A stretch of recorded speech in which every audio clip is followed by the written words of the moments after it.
The Right Church, From a Seeker to a Finder. Written by Peter Hoover of Ontario, Canada in the late 1970s. Published in 2021 by Metamorphose Publishing of Waynesboro, Pennsylvania, USA. Chapter 3 of 16. Two Ways. Monday morning dawned in a dense fog and a drizzling rain. "At least we didn't get the snow you were talking about," Bertha told Mom at the breakfast table. "But as far as driving is concerned, this isn't a whole lot better." "Just don't take it too fast over the Nye Creek Bridge," Dad added, with a twinkle in his eye, and Bertha glared at him with mock severity. A year ago she had lost control of her car at this place and wrecked her front bender on the guardrails. "Just wait until that John gets out on the ice for the first time," she spoke in my direction. "He won't find things so very funny then." I had only gotten my driver's license in August and had done no winter driving as yet. After breakfast, when Dad and I were finishing the chores, we heard the dog barking, and Dad opened the barn door to see who came. Through the doorway I could see the tall figure of Jake Taves, the greenhouse man from the other side of town. Dad went out with him, and I kept on bedding the cows. A long time later, Dad came back, and from the different look on his face, I knew at once that he had something to say. "Well," he began, "I've just found a job for you." With a sinking sensation, I turned abruptly to face him. "I didn't know anybody was looking for one," I replied, with my voice perhaps betraying more feeling than was intended. A job, I knew, meant that Welland Bible Institute was just so much further out of the picture. Dad glanced at me sharply, but continued. "Jake Taves was just here, and he needs help in the greenhouse since his oldest son got married. I think that would be a nice job, and besides the income, it would also be a great experience for you. One never learns too many useful skills." I knew I could not protest if Dad had already made up his mind, so I managed to smile weakly and tell him that I had always liked to work with plants. "You can start tomorrow," Dad went on to say. "It's only from 9 in the morning till 5 at night. That shouldn't make it too crowded here with chores." After Dad left, I presented the case to the Lord. "Without a doubt, this new job will be boring, and I won't learn much," I predicted. "Yet with the Lord's help, I'll survive, and one thing for sure, I'll not be stuck in a greenhouse for the rest of my life. Surely there is more to life than that." 9 o'clock Tuesday morning found me parking the truck in front of J.W. Taves' greenhouse, and with a fearful feeling of dread and a thumping heart opened the door to the office. Jake himself took me around to see the greenhouses, and his warm-hearted sincerity, plus his friendly, almost fatherly interest in my life, soon chased away my fears. Not only that, the work proved more interesting and pleasant than I had expected. He showed me exactly how to trim the tomato plants, leaving a cluster of blossoms every handbreadth up the stalks that climbed on seemingly endless rows of vertical strings down the length of the immense building. Then he gave me the pollinator and taught me how to vibrate the plants properly to stimulate the reproductive process. In spite of myself, I began to like the warm jungle-like atmosphere and the pungent tomato smell mixed with the earthy odors of potting soil and organic fertilizer. Jake returned to the office, and I seriously concentrated on trimming the first row of plants he had assigned to me. Suddenly, though, I became aware of the presence of someone else. I looked up, and my eyes met those of another teenage boy possibly around my age. "Hi, I'm Randy," he announced, "Jake's son." Dressed in green coveralls, the young fellow did resemble his dad, although he was naturally a lot slimmer. He had the same dark features, and like his dad, seemed to find it easy to start conversations.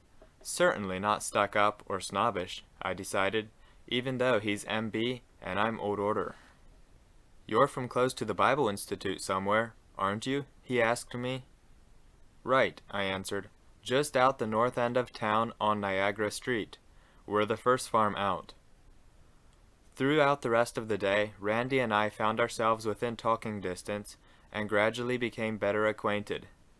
He told me he had just completed high school and planned to work full-time for his dad, with a possible takeover of the business later on. He was the youngest son of the family, just like me. Usually, we worked alone in the large building, but an occasional customer dropped in only to be directed by Randy to the sales room, where his sister took care of orders and sales. By Friday, my new routine seemed well established, and once I knew what to do, I began to feel thankful for my job at the Taves greenhouse.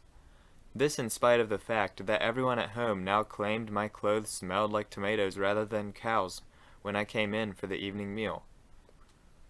On Friday night, I had some shopping to do in town, so I parked the truck alongside the main street of Dorchester, dropped a nickel into the parking meter, and took time off to visit Warner's Christian bookstore.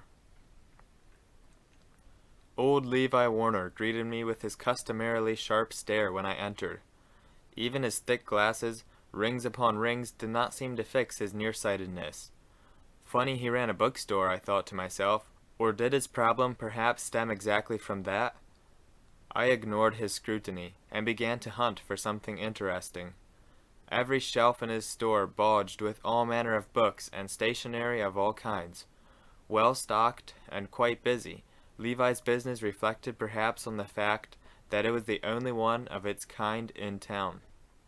Right now the card racks displayed Christmas cards, but my eyes soon spotted the new feature at the back of the room, a shelf of books marked as Anabaptist Mennonite literature. Levi himself belonged to the Brethren in Christ. Not surprisingly, I quickly noticed a number of familiar titles: Mennonites in Europe, A String of Amber, and others that we already had on our bookshelf at home. Then, sure enough, here was G.E. Ryman's The Trail of the Black Walnut for only $3.50. I had never read the book, but Dad often referred to this account of our beginnings in Ontario, and Grandpa had an old copy in his apartment at the care home. Almost automatically, my hand traveled into my hip pocket. Yes, my wallet was there. Half an hour later, with the feeding done, I joined Nellie on her way in for dinner. "Would you like to sing tonight after chores?" she wondered. "We don't seem to get around to it very often anymore, since you're working out. Tonight, we're still nice and early." For the moment, I did not answer. My thoughts went to the new hard-covered book lying in my top dresser drawer upstairs. "We'll see," I said upon entering the kitchen. "I might have other stuff to do as well, you know."